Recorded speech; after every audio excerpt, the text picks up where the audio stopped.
بسم اللہ الرحمن الرحیم۔ السلام علیکم۔ ابھی ایک چھوٹی سی غزل ہے، اس کے اوپر ڈسکشن کر لیتے ہیں۔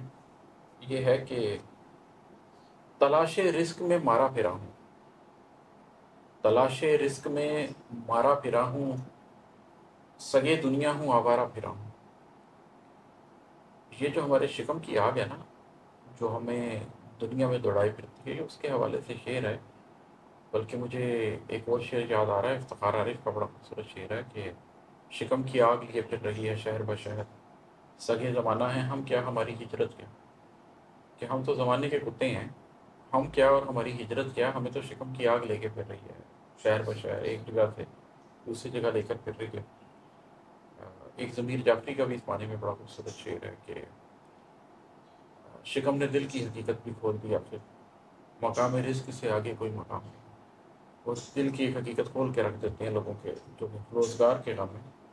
اسی تناظر میں یہ بھی ایک شعر ہے کہ تلاش رزق میں مارا پھرا ہوں، سگے دنیا ہوں آوارہ پھرا ہوں۔ کہ میں پوری دنیا میں یہ جو آوارہ پھر رہا ہوں، بھانت بھانت پہ جا رہا ہوں، لوگوں کے دروں پہ جا رہا ہوں، شہر بشہر پھر رہا ہوں، ملک بملک پھر رہا ہوں، یہ تو تلاش رزق میں پھر رہا ہے۔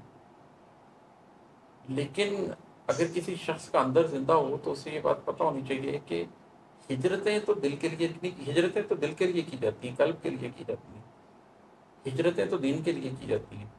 رزق کے لیے ہجرت کا تو کوئی کانسیپٹ پایا ہی نہیں جاتا۔ رزق کے لیے آپ، اللہ کی زمین کھلی ہے، آپ پھریں جائیں۔ لیکن جو لوگ کہتے ہیں کہ ہم رزق کے لیے ہجرت کر گئے، نوکری کی خاطر اپنے آپ کو کھیڑ کے کہیں اور لے گئے، یہ بیسکلی سب دنیا داری ہے۔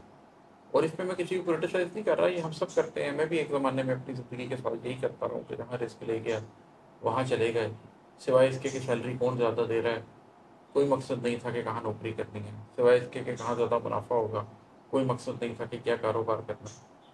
اس سے آگے بھی ایک زندگی ہوتی ہے، وہ میرے بہت سے اور اشعار میں اس کے بارے میں ذکر ملتا رہتا ہے۔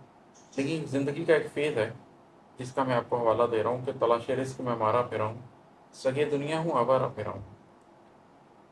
زمانے تیرے ہتھ کنڈوں سے بچ کر، زمانے تیرے ہتھ کنڈوں سے بچ کر، تیری گلیوں میں بیچارہ پھرا ہوں۔ جب ہم اس دنیا کے چنگل میں پھنس جاتے ہیں تو ہمارے ساتھ ہوتا یہ ہے کہ ہم زمانے کے ہتھ کنڈوں سے بچ کے اسی کی گلیوں میں پھر رہے ہوتے ہیں۔ ہمیں یہ شعور ہی نہیں ہوتا کہ اللہ کی زمین بڑی وسیع ہے اور ہم اس پہ ہجرت کر سکتے ہیں بڑے مقاصد کی خاطر بھی۔ ہم اس دنیا کے کسی ایک ہتھ کنڈے سے بچنے کے لیے اسی دنیا کی گلیوں میں مارے مارے پھرتے رہتے ہیں۔